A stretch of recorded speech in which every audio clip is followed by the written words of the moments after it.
وعلى آلك وأصحابك يا حبيب الله نحمده ونصلي على رسوله الكريم أما بعد أعوذ بالله من الشيطان الرجيم بسم الله الرحمن الرحيم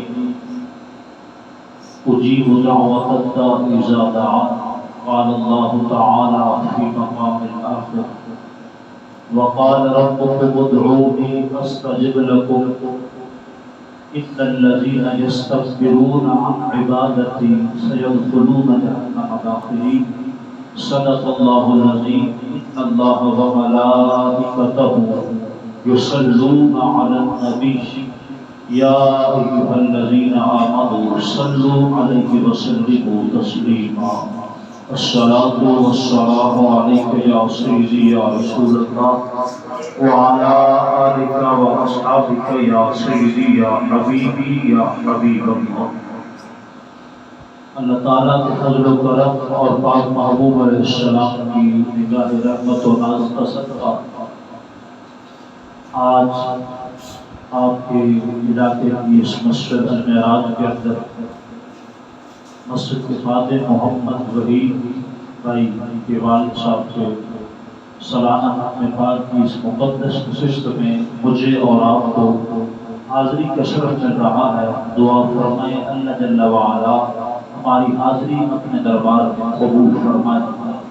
مجھ سمیت جتنے بھی تشریف فرما ہیں ہر ایک کے ساتھ جمیع عزیز و اقربا خصوصاً جن کے ماں باپ یا دونوں میں سے ایک اس فانی دنیا سے رحلت فرما کے اللہ ان کی قبول پہ کروڑ رحمت و منظور فرما.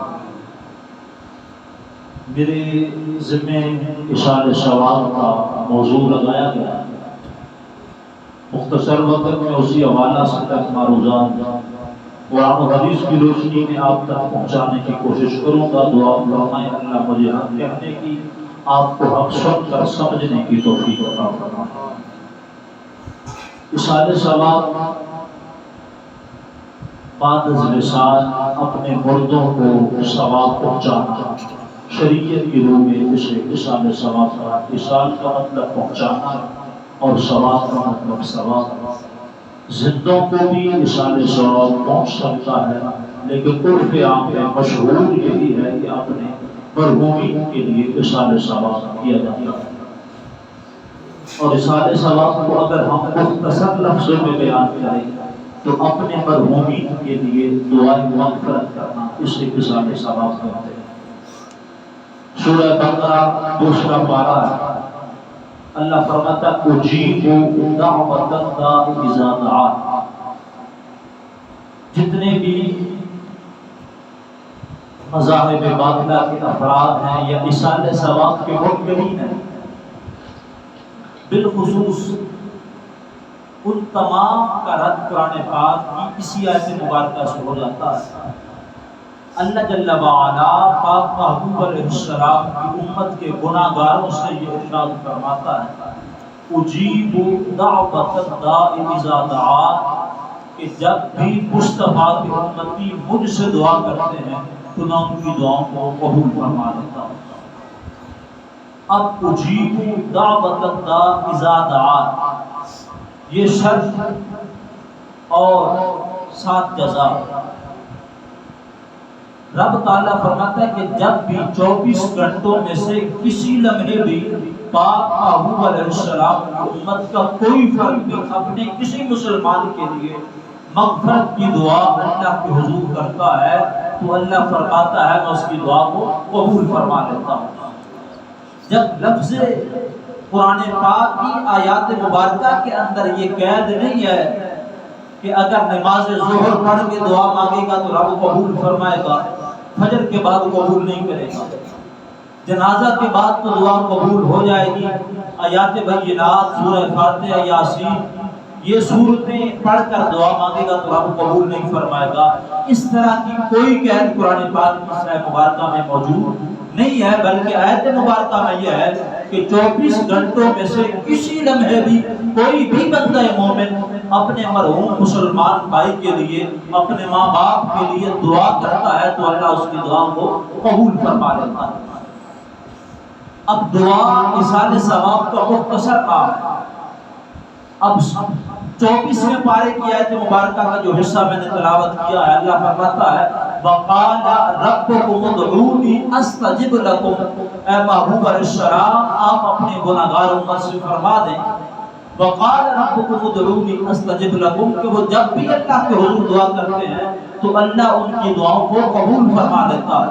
إِنَّ الَّذِينَ يَسْتَكْبِرُونَ عَنْ عِبَادَتِي، ماقبل چونکہ دعا کا ذکر آ گیا تو اگلی آیات بینات میں اسی کا خلاصہ بیان کیا جا رہا ہے کہ اللہ فرماتا ہے ان الذین، بے شک وہ لوگ یستکبرون عن عبادتی، میری عبادت سے منہ پھیرتے ہیں۔ اب یہاں دعا کو عبادت کہا گیا، جیسے نبی علیہ السلام کا فرمان بھی ہے الدعاء مغز العبادہ، کہ دعا عبادت کا مغز ہے۔ تو یہاں پہ ماقبل دعا کا ذکر ہے تو اللہ فرماتا ہے کہ وہ بڑے نصیب لوگ جو میری عبادت سے، دعا سے، ایصال ثواب سے منہ پھیر لیتے ہیں، سیدخلون جہنم داخلین، ایسے بد نصیبوں کو اللہ قریب جہنم میں داخل فرمائے گا۔ تو رب ان بندوں سے راضی ہوتا ہے جو اللہ کے حضور اپنے مرحومین کے لیے دعا کرتے ہیں۔ چونکہ ماقبل دعا کا ذکر ہے تو اللہ دعا مانگنے والوں سے خوش ہوتا ہے، نہ کہ ان سے کہ جو دعا کے منکر ہو۔ ایک مختصر مسئلہ بیان کر کے حدیث مصطفیٰ کا سہارا لوٹا۔ شریعت مصطفیٰ کریم علیہ السلام کا مکمل ہے، اب اس میں کمی بیشی نہیں ہو سکتی، اور شریعت یہ نہیں ہے کہ آج کچھ اور ہے کل کچھ اور ہے۔ ہاں وقت کے تقاضوں کے پیش نظر کچھ معاملات میں، کچھ مسائل میں فرق آ سکتا ہے، لیکن شریعت مکمل ہے۔ اگر مثال کے طور پہ آج شراب پینا حرام ہے تو آج سے 100 سال پہلے بھی حرام تھی، اور آج سے 100 سال بعد بھی حرام ہوگی۔ یہ نہیں کہ شریعت کے جو لازم مسائل ہیں وہ بدلتے رہیں۔ تو اگر نماز جنازہ کے بعد دعا مانگنا جائز ہے یا نماز جنازہ کے اندر دعا مانگنا جائز ہے تو پھر جنازہ پڑھنے کے بعد بھی دعا مانگنا جائز ہے۔ اب جو لوگ جنازہ کے بعد دعا کا انکار کرتے ہیں تو جنازہ کے اندر یہ دعائیں مانگتے ہیں، اور حق تو یہ ہے کہ جس میت کا جنازہ ادا کیا جا رہا ہے پہلے اس کے لیے دعا مانگی جائے، لیکن دعا کیا مانگتے ہیں اللہم اغفر لحینا، اے اللہ جو ہمارے زندہ ہیں ان کی مغفرت فرما، حالانکہ زیادہ مستحق تو میت ہوتی ہے۔ اللہم اغفر لحینا ومیتنا وشاہدنا وغائبنا، اے اللہ جو زندہ ہیں، جو مردہ ہیں، جو حاضر ہیں، جو غائب ہیں، سب کی مغفرت فرما۔ 4 دعائیں یہ ہو گئی، وصغیرنا وکبیرنا وذکرنا وانثانا، 4 دعائیں یہ ہو گئی کہ جو بڑے ہیں، جو چھوٹے ہیں، جو عورتیں ہیں، جو مرد ہیں، ان کی بھی مغفرت فرما۔ پھر آگے دعائیں مانگتے ہیں اللہم من احییتہ منا فاحیہ علی الاسلام، اے اللہ جب تک ہم سب زندہ رہیں ہمیں اسلام پہ زندہ رکھ، ومن توفیتہ منا فتوفہ علی الایمان۔ 2 دعائیں یہ ہو گئی، 2 دعائیں اس سے پہلے تو جنازہ کے اندر ہر بندہ مومن 12 دعائیں مانگتا ہے، تو چھوٹا سا سوال تو یہ بنتا ہے کہ اے دعا کا بعد جنازہ انکار کرنے والے احباب، اتنا تو بتا دو وہ کون سی شریعت ایسی ہے کہ چند لمحے پہلے ہاتھ باندھ کر 12 دعائیں مانگنا جائز ہے، اور جنازہ کے بعد 1 دعا مانگنے کی اجازت بھی نہیں ہے۔ ہم مزارات پہ جاتے ہیں نا تو ہم مزار والوں سے نہیں مانگتے، ہم کسی اللہ کے ولی کے دربار پہ جاتے ہیں نا تو ہم اس اللہ کے ولی سے نہیں مانگتے، بلکہ اس کو رب کا مقرب بن کے اپنی دعا میں اس کا وسیلہ پیش کرتے ہیں کہ باری تعالیٰ یہ تیرا مقرب تھا، نیک بندہ تھا، تیرے قرب میں رہنے والا تھا، اس نیک بندے کے توسل سے ہماری دعا کو قبول فرما۔ تو یہ لوگ اعتراض کرتے تھے کہ تم ولیوں کے پاس جا کے مانگتے ہو، تو اب جنازہ کے بعد جو دعا مانگی جاتی ہے وہ بالخصوص اللہ کے حضور مانگی جاتی ہے۔ تو اگر اللہ کے حضور بھی دعا مانگنے کی شریعت میں اجازت نہیں ہے تو پھر ہمیں بتا دیا جائے کہ کون سی بارگاہ ایسی ہے کہ جس سے دعا کی جا سکتی ہے۔ نبی علیہ السلام نے خود سے ارشاد فرمایا اذا صلیتم علی المیت فاخلصوا له الدعاء، فرمایا کہ جب تم کسی مسلمان میت کی نماز جنازہ ادا کر چکو فاخلصوا له الدعاء، تو پھر دوبارہ خلوص سے دعا مانگو۔ اب دعا جنازہ کے اندر جو مانگی گئی وہ بھی دعائیں ہیں، لیکن آقا فرماتے ہیں اذا صلیتم علی المیت، کہ جب تم جنازہ پڑھ چکو۔ اب ایک مقام پہ یہ حدیث بیان کی تو میرے جانے کے بعد انہی لوگوں میں سے ایک نے کہہ دیا کہ یہ ترجمہ حضرت غلط کر گئے ہیں، اذا صلیتم علی المیت کا ترجمہ بنتا ہے کہ جب تم جنازہ پڑھو تو جنازہ کے اندر دعا مانگنے کے ہم بھی قائل ہیں۔ تو میں کہتا ہوں یہ دعا وہاں چل سکتا ہے جہاں کسی نے کچھ مدرسہ میں جا کے پڑھا نہ ہو۔ عربی گرامر کو دیکھا جائے تو صلیتم ماضی کا صیغہ ہے، اور ماضی کہتے ہیں گزرے ہوئے کام کو، گزرے ہوئے زمانے کو۔ اذا صلیتم پہلے جنازہ پڑھو، جنازہ کے اندر نہیں، اذا صلیتم جب تم جنازہ پڑھ چکے فاغفروا الدعاء۔ تو نبی علیہ السلام کا یہ فرمان بتا رہا ہے کہ نماز جنازہ کے بعد دعا مانگنا کوئی شرک و بدعت یا ناجائز کام نہیں ہے، پاک محبوب علیہ السلام کی سنت مبارکہ ہے۔ اب بہت سی احادیث مبارکہ میرے پاس موجود ہیں اللہ کی فضل سے کہ جس سے یہ بات ثابت کی جا سکتی ہے کہ نبی علیہ السلام نے جنازہ کے بعد دعا مانگی ہے۔ لیکن تقاضا صرف یہ ہے، سوال صرف یہ بچتا ہے کہ وہ خوش نصیب بندہ کہ جس کا جنازہ پاک محبوب علیہ السلام نے پڑھا دیا ہو، جس کے جنازے کی امامت نبی دو عالم علیہ السلام نے خود فرمائی ہو۔ بندہ ذرا ایمان سے سوچ کے بتائے کیا جنازہ کے بعد بھی اس کی بخشش کے لیے کسی دعا کی ضرورت رہ سکتی ہے؟ جب جنازہ مصطفیٰ خود پڑھا رہے ہیں اور سرکار فرما رہے ہیں کہ باری تعالیٰ اس کی مغفرت فرما دیں، تو پھر دعا کی حاجت تو نہیں نہ رہتی۔ یہ تو ہمارے لیے ہے کہ ہم گناہگار ہیں، بار بار دعاؤں کی التجا کی آتی ہے کہ دنیا چھوڑ کر جانے والا چلا گیا تو اب اس کے لیے دعائیں مغفرت کرو۔ تو دعائیں مغفرت کب سے کب تک کی جا سکتی ہے؟ یہ کل، یہ 10واں، یہ 40واں، یہ سالانہ ختم کہاں سے ثابت ہے؟ ایک سادہ سی مثال پیش کر کے بات کو آگے بڑھاتا ہوں۔ مثال کے طور پہ اب صبح کا وقت ہے، آپ سب یہاں یا گھر میں جا کے کھانا کھائیں، پھر دوپہر کو پھر کھائیں گے، شام کو پھر کھائیں گے۔ صبح کا جو کھانا ہے اس کو اکثر لوگ ناشتہ کہتے ہیں، کچھ پڑھا لکھا طبقہ بریک فاسٹ کہہ دیتا ہے۔ ظہر کا جو کھانا ہے کچھ ہمارے جیسے لوگ ظہرانہ کہہ دیتے ہیں، کچھ جو زیادہ پڑھا لکھا طبقہ ہے وہ لنچ کہہ دیتا ہے۔ شام کا ہمارے جیسے لوگ اس کو عشائیہ کہہ دیتے ہیں، کچھ لوگ اس کو ڈنر کہہ دیتے ہیں۔ تو اب تینوں ٹائم جو کھانا ہم کھا رہے ہیں وہ ایک جیسا ہے، اور مقصد بھی ایک ہے کہ بدن کو طاقت و توانائی ملے تاکہ بندہ رب کی عبادت کر سکے، اپنے بچوں کے لیے رزق حلال کما سکے۔ تو تینوں ٹائم کھانے کا مقصد ایک ہے اور ہے بھی ایک جیسا، لیکن تینوں ٹائم اس کا نام مختلف ہے۔ 10واں ہو، کل ہو، 40واں ہو، سالانہ ختم ہو، ہر ایک کا مقصد مرحومین کے لیے دعائیں مغفرت ہے۔ اور یہ نام ہم نے اپنی پہچان کے لیے رکھے ہیں، وگرنہ 10واں ہو یا کل ہو یا 40واں ہو یا سالانہ برسی ہو، ہر ایک کا مقصد اپنے مرحومین کے لیے دعائیں مغفرت کرنا ہوتا ہے۔ اب یہ کہاں سے ثابت ہے؟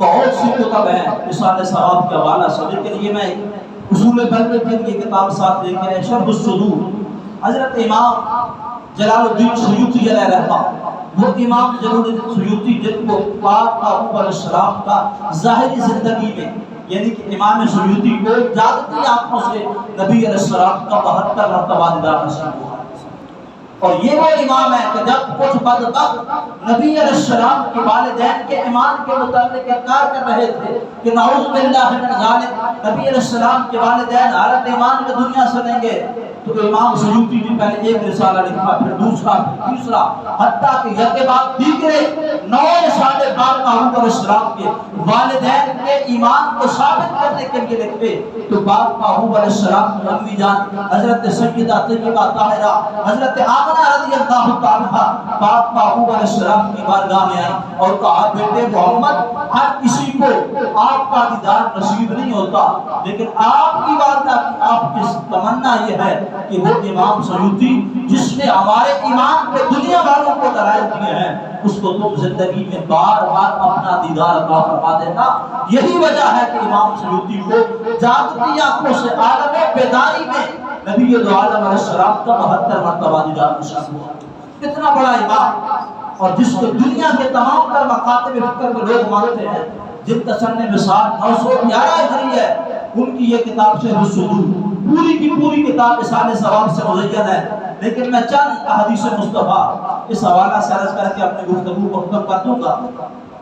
حضرت امام سیوطی علیہ رحمت نے اپنی اس کتاب شرح الصدور کے اندر بہت سی احادیث مبارکہ نقل کی، ان میں سے پہلی حدیث پاک حضرت عباس رضی اللہ عنہ، نبی علیہ السلام فرماتے ہیں قال رسول اللہ صلی اللہ علیہ وسلم من میت فی القبر الا کالغریق المتوقد۔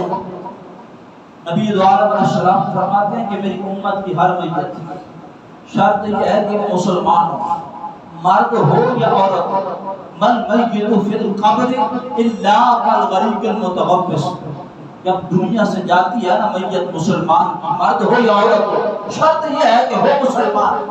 آقا فرماتے ہیں الا کالغریق المتوقد، اس دنیا چھوڑ کر جانے والی میت کی کیفیت ڈوبنے والے شاعر کی طرح ہوتی ہے کہ جس طرح اگر کوئی شخص دریا یا سمندر میں ڈوب رہا ہو تو اگر اس کو دل کا بھی نظر آ جائے تو دل کے اوپر بھی ہاتھ رکھتا ہے کہ اگر رب نے میری زندگی کو بچانا چاہا اور میری زندگی باقی ہوئی تو میں دل کے سہارے سے بھی بچ سکتا ہوں، دل کے پہ ہاتھ رکھوں تو رب تعالیٰ مجھے جو بحر ظلمات بہ رہا ہے، جو سمندر دریا بہ رہا ہے، رب مجھے نجات عطا فرما سکتا ہے۔ تو حضور فرماتے ہیں کہ ہر میت کی کیفیت جو مسلمان ہو اس دنیا سے جانے کے بعد ڈوبنے والے سائل کی طرح ہوتی ہے، ينتظر الدعوة تلقه۔ آقا فرماتے ہیں کہ جو دنیا چھوڑ کر جاتی ہے میت، مسلمان ہو، مرد ہو یا عورت ہو، ينتظر الدعوة تلقه، وہ قبر میں جانے کے بعد اپنے پیچھے والوں کی طرف سے دعا کا انتظار کرتی ہے۔ اب ینتظر یہاں پہ مدرسہ نہیں کھول سکتا، لیکن اتنا بتا سکتا ہوں کہ ینتظر فعل مضارع کا صیغہ ہے اور مضارع کا اطلاق حال اور پریزنٹ فیوچر آنے والے دونوں پہ ہوتا ہے، یعنی کہ آج بھی اور آج سے 100 سال بعد بھی ہمارے مروی ہمارے ساتھ تعلق رکھنے والے جب سے گئے ہیں اس وقت سے لے کے اب تک، اب سے صبح قیامت تک ہر لمحہ ہماری طرف سے وہ دعا کا انتظار کرتے ہیں۔ ينتظر دعوة تلقه، اس دعا کا انتظار کرتے ہیں جو ہم تک پہنچتی ہے۔ ایک طرف ایک مولوی کی سوچ ہے کہ دعا نہیں کرنی چاہیے، ایک طرف پاک محبوب علیہ السلام کا فرمان ہے کہ ینتظر، تمہاری میتیں، تمہارے دنیا چھوڑ کر جانے والے افراد تمہاری طرف سے دعا کا انتظار کرتے ہیں، تو دنیا والوں کی بات ہم نہ مانیں نہ ہمارا کچھ نہیں بگڑے گا، خدا کی قسم اگر مصطفیٰ کی بات کو نہ مانا کچھ رہے گا۔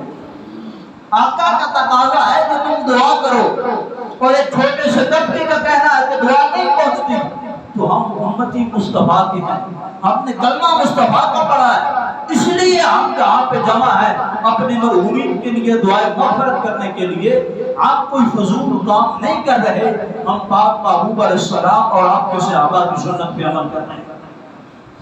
فرمایا ینتظر دعوۃ تلقه، کہ وہ دعا کا انتظار کرتی ہے۔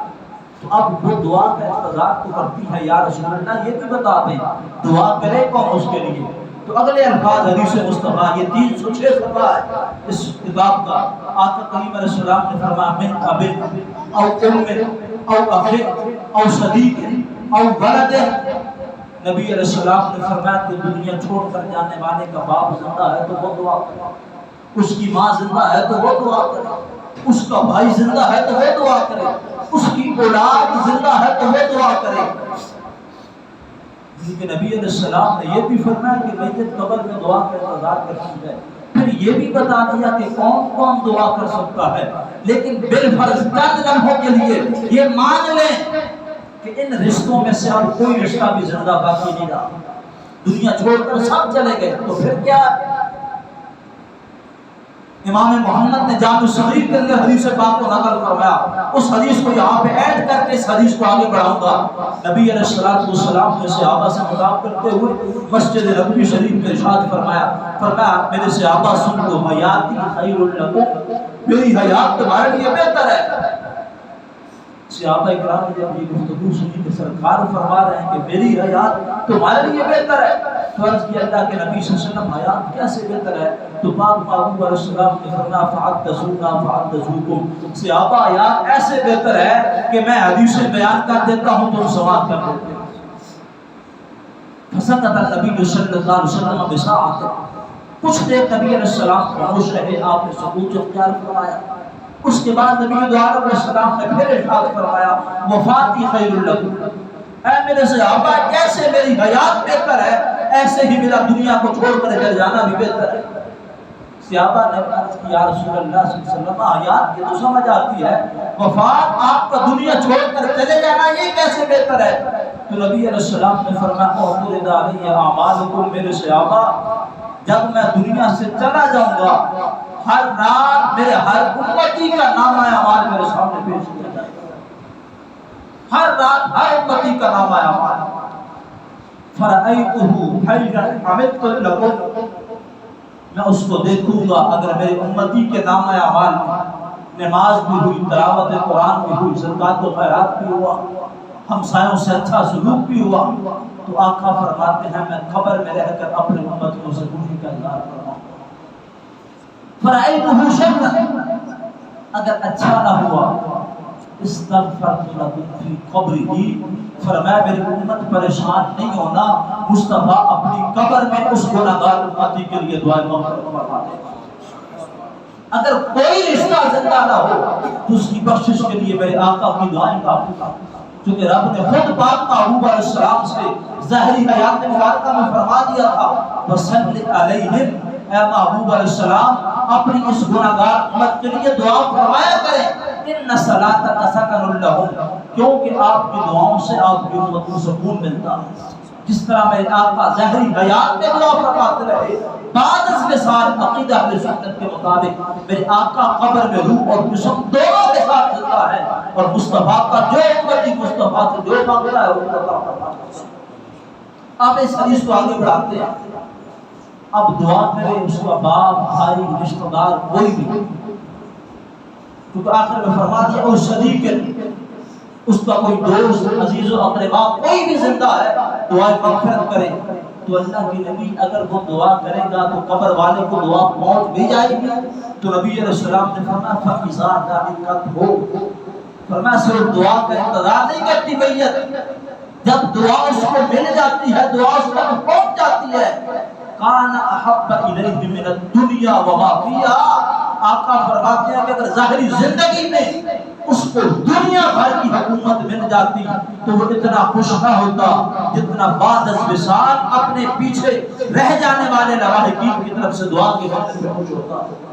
پوری دنیا کی حکومت پاکستان کی نہیں، پوری قرہ ارضی کی حکومت اس کو زندگی میں مل جاتی تو وہ اتنا خوش نہ ہوتا جتنا بعد از وصال فاتحہ اور اخلاص شریف کی دعا سے خوش ہوتا۔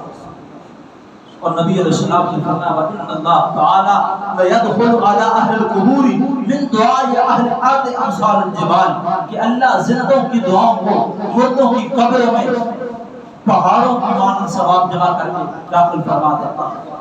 إِنَّ هَدْيَةَ الْأَحْيَاءِ الْأَمْوَاتِ، بے شک زندوں کا اپنے مرحومین کے لیے بہترین ہدیہ استغفرت لہم، ان کے لیے دعائیں مغفرت کرنا۔ ایک مرتبہ نبی علیہ السلام نے صحابہ سے ارشاد فرمایا قال رسول اللہ صلی اللہ علیہ وسلم امتی امت مرحومت، فرمایا میرے صحابہ میری امت مرحومہ، کیف مرحومت یا رسول اللہ صلی اللہ علیہ وسلم، عرض کی اللہ کے نبی صلی اللہ علیہ وسلم کیسے امت مرحومہ ہے؟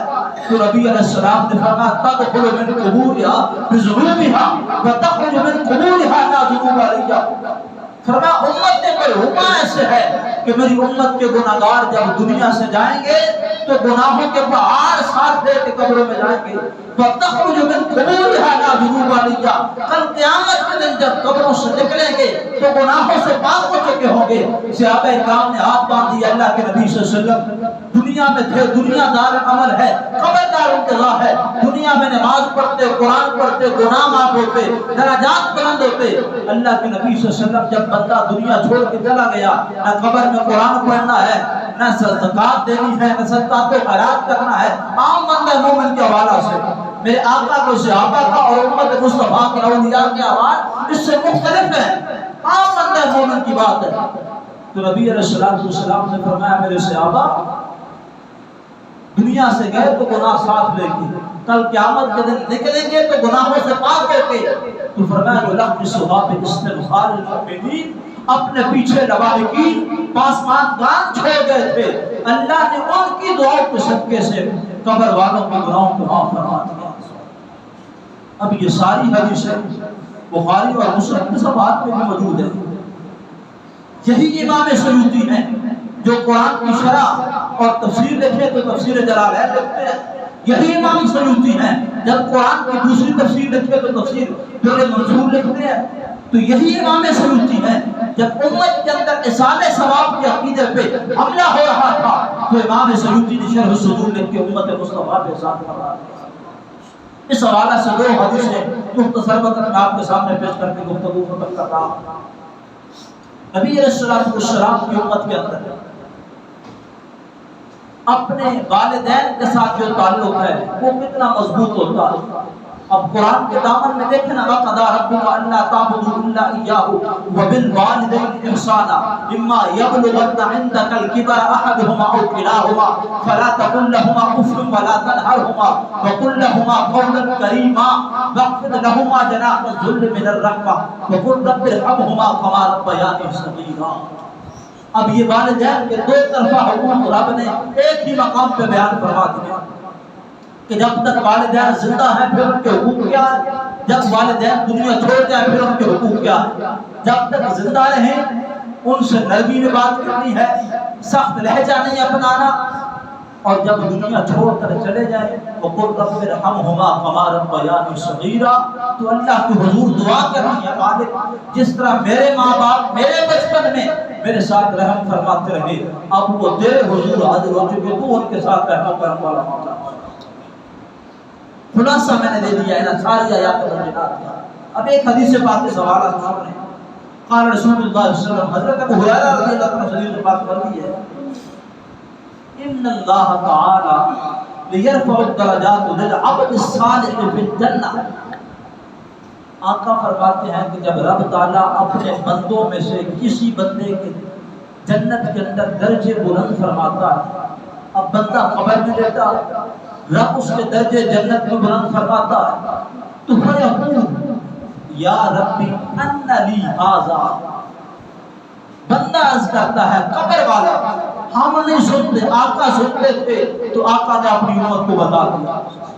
بندہ عرض کرتا ہے باری تعالیٰ میں قبر میں ہوں، نہ نماز پڑھی نہ قرآن پڑھا نہ صدقہ تو خیرات دیا، قبر میں لیٹے لیٹے میرا درجہ جنت میں بلند کیسے ہو گیا؟ آقا فرماتے ہیں کہ جب بندہ مومن اللہ کی حضور یہ عرض کرتا ہے نا کہ قبر میں لیٹے لیٹے میرے درجات بلند کیسے ہو گئے، تو اللہ فرماتا ہے اے میرے بندے باستغفاری والدیکا، تو خود تو دنیا سے چلا آیا تھا، تیرے پیچھے تیری اولاد باقی تھی، تیرے بیٹے باقی تھے، آج تیرے بیٹے نے تیرے حق میں دعائے مغفرت کی ہے، اللہ نے تیرے بیٹے کی دعا کے صدقے سے تیرے درجات کو بلند فرما دیا۔ تو بعد از مثال دعا پہنچتی ہے اور یہ کرتے رہنا چاہیے۔ اور اصال ثواب کا عقیدہ کب سے ہے، کب تک رہے گا؟ وقت چونکہ زیادہ ہو چکا، صرف آخری بات اور آخری حدیث پاک سے حوالہ سے کرتا ہوں۔ اور اس حدیث کا جو لوگ اصال ثواب کے منکر ہیں، قیامت کی شبوں تک ان کے پاس وقت ہے، اس حدیث کا جواب لے آئے، ہم اصال ثواب کرنا چھوڑ دیں۔ اصال ثواب کب سے ہے، کب تک رہے گا؟ اصال ثواب اس مخلوق کے اندر رب کے معصوم فرشتوں کی سنت ہے۔ 24ویں پارے کے وہ مقام پڑھے نا، یحملون العرش ومن حولہ یسبحون بحمد ربہم ویستغفرون للمؤمنین۔ رب کے عرش کا طواف کرنے والے فرشتے جب 24 گھنٹے رب کے عرش کا طواف کر لیتے ہیں اور نئے فرشتے آنے لگتے ہیں، تو پہلے جو فرشتے طواف کر رہے ہوتے ہیں، طواف کے اندر جو تسبیحات پڑھتے رہتے ہیں، جب اللہ کے حضور دعا کرتے ہیں تو پہلی دعا فرشتوں کی یہ ہوتی ہے، مالک جو کچھ ہم نے پڑھا ہے اس کا ثواب امت مصطفیٰ کے گناہگاروں کی روحوں کو پیش کرتے ہیں۔ تو اصال ثواب کرنا یہ فرشیوں کا طریقہ نہیں ہے، یہ معصوم فرشتوں کا اور فرشیوں کا طریقہ ہے۔ اب ذرا جو حدیث پاک اب آپ کے سامنے پیش کر رہا ہوں، شرح الصدور کے اندر پورا باب باندھا ہے امام سیوطی علیہ رحمہ نے باب ملازمت المحافظین قبر المؤمن. ہم یہاں پہ جتنے جمع ہیں نا انسان، تو ہم سے دگنی تعداد میں رب کے فرشتے یہاں موجود ہیں. جو رب کی رحمت کے فرشتے ہیں وہ الگ ہیں. وہ بھی حدیث سے بات میں آتا ہے کہ جہاں پہ قرآن اور حدیث کی بات ہوتی ہے تو اللہ کی رحمت کے فرشتے نازل ہوتے ہیں اور اس پوری مجلس کو رب کی رحمتوں سے ڈھانپ دیتے ہیں. اس کے علاوہ جو ہم یہاں پہ انسان موجود ہے تو ہمارے ساتھ ہر ایک کے ساتھ دو ہیں کرامن کاتبین یعلمون ما تفعلون. ہر ایک کے ساتھ دو معاون فرشتے ہیں. جب کسی بندہ مومن کا وصال ہو جاتا ہے، جو وصال ثواب کا انکار کرنے والے ہیں، اس حدیث کا خلاصہ آپ نے ذہن میں رکھ لینا، کبھی بھی وصال ثواب کا منکر آپ کو آپ کے عقیدے سے گمراہ نہیں کر سکتا. سوال یہ ہے اگر وصال ثواب جائز نہیں ہے تو پھر بتایا جائے کہ جب بندہ مومن فوت ہو جاتا ہے تو ہر ایک کے ساتھ دو فرشتے تو ہے کرامن کاتبین، جو قرآن پاک کی آیت ہے. حدیث میں ہوتا تو پھر وہ انکار کر سکتا تھا یہ ضعیف ہے، یہ فلاں ہے، یہ فلاں ہے. اب قرآن کی زبردست انکار اس کو اسلام سے نکال دے گا، یہ تو کوئی آیت نہیں مانتا ہے. سوال یہ ہے کہ جب انسان فوت ہو جاتا ہے یہ فرشتے کہاں جاتے ہیں؟ جو ہمارے ساتھ دو فرشتے ہیں رب نے پیدا فرمائے ہیں، جب بندہ مومن فوت ہو جاتا ہے تو یہ فرشتے کہاں جاتے ہیں؟ وصال ثواب کا یہ جزیہ یاد رکھ لینا، چاہے پوری تقریر بھلا دینا تو پھر میں سمجھوں گا کہ میں نے آپ کو کچھ پہنچا دیا. اور آپ نے ذہن میں رکھ کے آگے اس کو پھیلانا بھی ہے. اگر کوئی وصال ثواب کا موقع ملے تو اس کو سمجھانا بھی ہے. بات پہنچا دینا آپ کا کام ہے، ہدایت دینا رب کا کام ہے. نبی علیہ السلام جانتے تھے فرشتے کہاں جاتے ہیں. میرے آقا نے اپنی امت پہ احسان کیا، بتا دیا یہ فرشتے کہاں جاتے ہیں. حضرت ابو سعید خدری رضی اللہ عنہ سے روایت ہے، فرماتے ہیں سمعت رسول اللہ صلی اللہ علیہ وسلم، فرماتے ہیں کہ میں نے نبی علیہ السلام کی زبان مبارک سے لکھنے والے الفاظ خود سنے، کسی سے نہیں سنا، خود سنا. خود روایت کرتے ہیں کہ میں نے پیارے کریم آقا علیہ السلام سے یہ فرمان پاک سنا ہے. کیا؟ نبی علیہ السلام نے فرمایا اذا قبض اللہ ارواح عبده المؤمن، اللہ تعالیٰ جب مسلمانوں میں سے مومنین میں سے کسی کے روح کو قبض کرتا تو ملائکہ کو بھیجتا ہے. حضرت اسرائیل علیہ السلام آتے ہیں، صعد ملکہ السماء،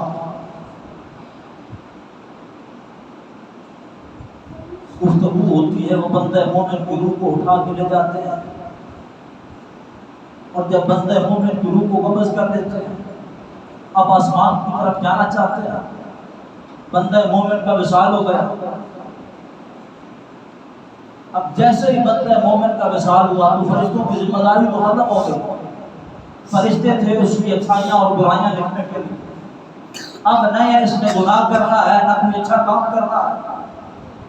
تو فرشتے عرض کرتے ہیں، نبی علیہ السلام نے سنا اور اپنی امت کو بتا دیا، فَأَذِّن لَنَا أَن نَسْكُنَ السَّمَاءَ. یہ دونوں فرشتے اللہ کو حضور دعا کرتے ہیں باری تعالیٰ فَأَذِّن لَنَا، تو ہمیں اجازت عطا فرما دے، أَن نَسْكُنَ السَّمَاءَ، کہ ہم آسمان پہ واپس آنا چاہتے ہیں. دونوں فرشتے اللہ کو حضور یہ التجا کرتے ہیں کہ باری تعالیٰ اب ہمیں اجازت عطا فرما دے، تیرے بندے کی جتنی عمر تھی 50 سال 60 سال 70 سال 100 سال جتنا عرصہ یہ رہا ہم اس کے اعمال لکھتے رہے. اب یہ دنیا چھوڑ کے جا رہا ہے، اب ہماری ذمہ داری تو ختم ہو گئی کیونکہ ہم نے گناہ اور ثواب لکھنا تھا، تو اب نہ اس میں کوئی نیک کام کرنا ہے نہ برائی کرنی ہے، ہمیں آسمان پہ آنے کی اجازت عطا فرما دے. تو پیارے آقا علیہ السلام فرماتے ہیں فقال، رب فرشتوں سے فرماتا ہے سمائی مملوکۃ من ملائکتی یسبحون، رب تعالیٰ ان دو فرشتوں سے جو بندہ مومن کے ساتھ ہوتے ہیں فرماتا ہے فرشتوں تم آسمان پہ نہیں آ سکتے، آسمان میرے فرشتوں سے بھرا ہوا ہے. فرشتے بھی ایسے ہیں یسبحونی جو ہم وقت میری تسبیح و تحمیل بیان کر رہے ہیں. اب ایمان سے سوچ کے بتاؤ کیا رب کے آسمان کو دو فرشتوں کی جگہ بھی باقی ہے؟ اگر میرا رب چاہے تو جو سوئی جس کے اندر دھاگا ڈال کے کپڑے سلائی کرتے ہیں اس کے اندر جو چھوٹا سا سوراخ ہوتا ہے، اگر رب چاہے تو کروڑوں فرشتے اس جگہ میں سما سکتے ہیں، کیونکہ یہ نوری مخلوق ہے اور اس کو اس طرح جگہوں کی ضرورت بھی نہیں ہوتی۔ لیکن امت مصطفیٰ کے مرحومین کی شان کو واضح کرتا ہے، جب فرشتوں کو آسمان پہ واپس جانے کی اجازت نہیں ملتی پھر ہوتا کیا؟ فَأَذِّن لَنَا أَن نَّسْكُنَ الْأَرْضَ، فرشتے عرض کرتے ہیں باری تعالیٰ جس طرح زمین آسمان کا مالک تو ہے تو زمین کا خالق بھی تو ہے، آسمان تیرا ہے تو زمین بھی تیری ہے، باری تعالیٰ پھر ہمیں اجازت دے دے، ہم زمین میں ٹھہر جاتے ہیں، ہم زمین میں رہ لیتے ہیں، اگر آسمان فرشتوں سے بھرا ہوا ہے تو ہم زمین میں ٹھہر جاتے ہیں۔ جب فرشتے یہ عرض کرتے ہیں تو رب فرماتا ہے فَيَقُولُ أَرْضِي مَمْلُوكَةٌ مِّنْ خَلْقِي يُسَبِّحُونِي، فرشتوں زمین میرے بندوں سے بھری ہوئی ہے اور بندے بھی ایسے ہیں جو میری تسبیح و تحلیل بیان کرتے ہیں۔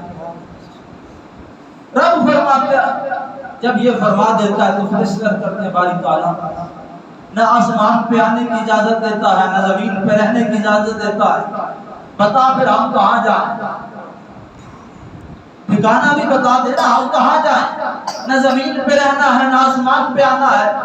تو اللہ فرماتا ہے فرشتوں جگہ تمہیں میں بتا دیتا ہوں، مثال ثواب کا منکر ہو اس کے سامنے یہ حدیث رکھیں، مر جائے گا قیامت تک اس کا جواب نہیں دے سکے گا، اور صحیح حدیث ہے، ابن ماجہ شریف کے اندر بھی حدیث پاک میں سیاحت کے اندر تیسرے درجے کی کتاب ہے، سیاست میں تیسرا درجہ جامع ترمذی کا ہے، اس کے اندر بھی حدیث پاک کتاب الجنائز میں موجود ہے۔ اللہ فرماتا ہے قوما علی عبد قبری، فرشتوں جس بندے کے ساتھ زندگی بھر رہے ہو اسی بندے کی قبر پہ چلے جاؤ۔ اب مزارات پہ جانا شرک ہے جو فتویٰ ہے، اب بتائیں معاذ اللہ جس نے 1,24,000 کم و بیش انبیاء دنیا میں توحید کے لیے بھیجے ہیں، رب تعالیٰ نے کیا وہ اپنے معصوم فرشتوں کو شرک کا حکم دے رہا ہے؟ اور یہ عام بندہ مومن کی بات ہے، ہم اللہ کے اولیاء کی مزارات پہ جائیں تو شرک ہوتا ہے ان جاہل قبر کے نزدیک، اور یہاں پہ ملائکہ کو رب بھیج رہا ہے اور کوئی ولی نہیں، عام بندہ مومن کی بات ہے، اور بندے مومن کی قبر کا احترام کتنا فرما قوما، فرشتوں تم نے میری بندے کی قبر کے پاس جا کے کھڑے ہو جانا ہے۔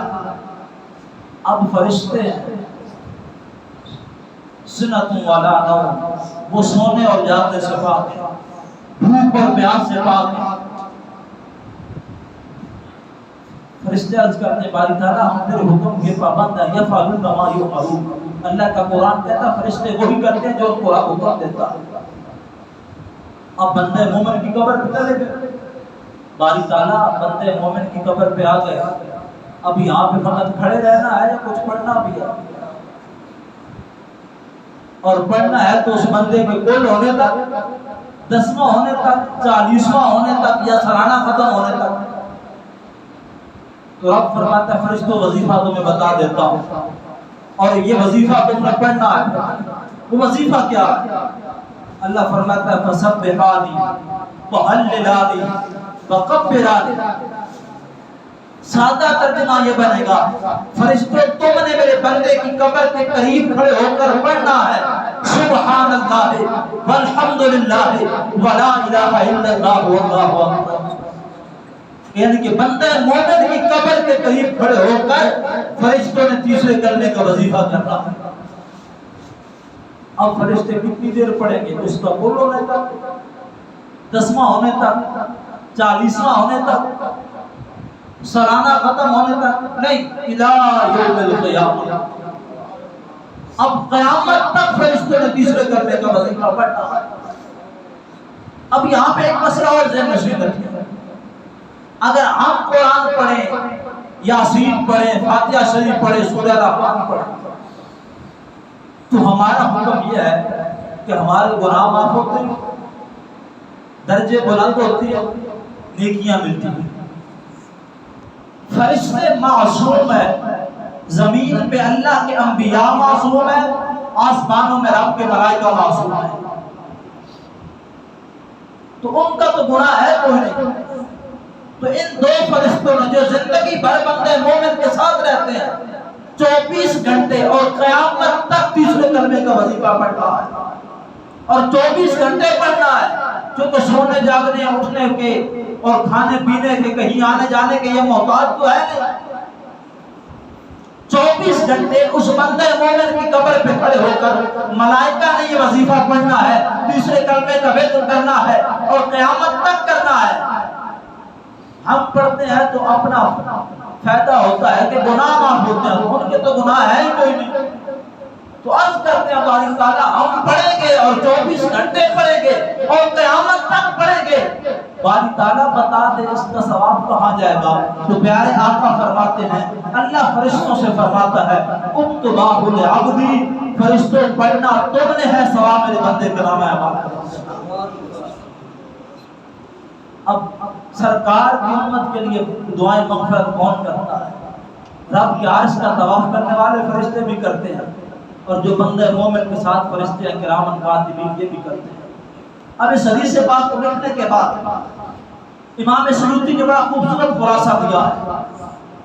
امام سیوطی فرماتے ہیں جس طرح آج ہوتا ہے کہ باپ اہل سنت کے قائد سے تعلق کرتا تھا، باپ دنیا سے چلا گیا، پیچھے سے اولاد ان بد نصیب لوگوں کے ہتھے چڑھ گئی جو کہتے ہیں کہ مرنے کے بعد قرآن پڑھنے کا فائدہ بھی نہیں ہوتا، اور اولاد نے کہا کہ ہم نے کوئی ختم نہیں دلانا، یہ فضول کا ہے، یہ کھانے پینے کے بہانے ہیں۔ تو اب وہ تو صحیح العقیدہ تھا، بندہ اہل سنت کے قائد پہ دنیا سے گیا۔ تو امام سیوطی اس حدیث کو لکھنے کے بعد خلاصہ یہ دیتے ہیں، فرماتے ہیں کہ پیارے آقا علیہ السلام کا یہ فرمان ہمیں تسلی دیتا ہے کہ اگر کوئی بندہ مومن دنیا سے چلا جائے اور اس کے پیچھے دعا کرنے والا کوئی نہ ہو تو اس کی بخشش کے لیے رب کے دو فرشتے ہی کافی ہیں۔ اور امت مصطفیٰ میں آج بھی فرشتے پیدا ہوتے ہیں، فرشتے پیدا ہونا بند نہیں ہوئے۔ پیارے آقا فرماتے ہیں کہ جب بھی میرا امتی اپنی زبان سے کلمات حسنہ ادا کرتا ہے، قرآن پڑھتا ہے، نماز پڑھتا ہے، درود شریف پڑھتا ہے، تو ثواب الگ ملتا ہے، گناہ الگ معاف ہوتے ہیں۔ ان کلمات حسنہ سے رب کی رحمت کے فرشتے بنتے ہیں جو زمین و آسمان کے درمیان خالی جگہ میں محو پرواز رہتے ہیں۔ اور جب بندہ مومن کا وصال ہوتا ہے جس کے کلمات حسنہ سے وہ فرشتے بنے ہوتے ہیں تو اللہ ان تمام فرشتوں کو جمع کر کے اس کی قبر پہ لا کر کھڑا کر دیتا ہے، اور وہ سارے فرشتے قیامت تک اس کے لیے دعا مغفرت کرتے ہیں۔ اب کون بتا سکتا ہے کہ کتنے فرشتے بنے ہیں اور کتنے اس بندے کی قبر پہ آئے ہیں؟ اس لیے وصال ثواب کا عقیدہ کھڑا ہوا نہیں ہے، پیارے آقا کے صحابہ کا پڑھایا ہوا عقیدہ ہے۔ دعا فرمائے اللہ ہمیں بھی ہماری نسلوں کو بھی زندگی کی آخری سانس اور قبر کی دیواروں تک مسلک حق اہل سنت و جماعت اور اس عقیدے پہ سلامت فرمائے۔ بالخصوص جتنے احباب تشریف لائے ہر ایک کے ساتھ تعلق رکھنے والے جمیع عزیز و اقربا جو فانی دنیا چھوڑ گئے، اللہ سب کی مغفرت فرمائے، اور بالخصوص ہمارے بھائی محمد وحید صاحب کے والد گرامی کی اللہ درجات بلند فرمائے، اللہ ان کی قبر پہ کروڑوں رحمتوں کو نزول فرمائے، اور ان کے بیٹوں کو ان کے لیے مزید صدقہ جاریہ اس طرح کے کام کرنے کی ہمت اور توفیق عطا فرمائے۔ آمین وما توفیق الا باللہ۔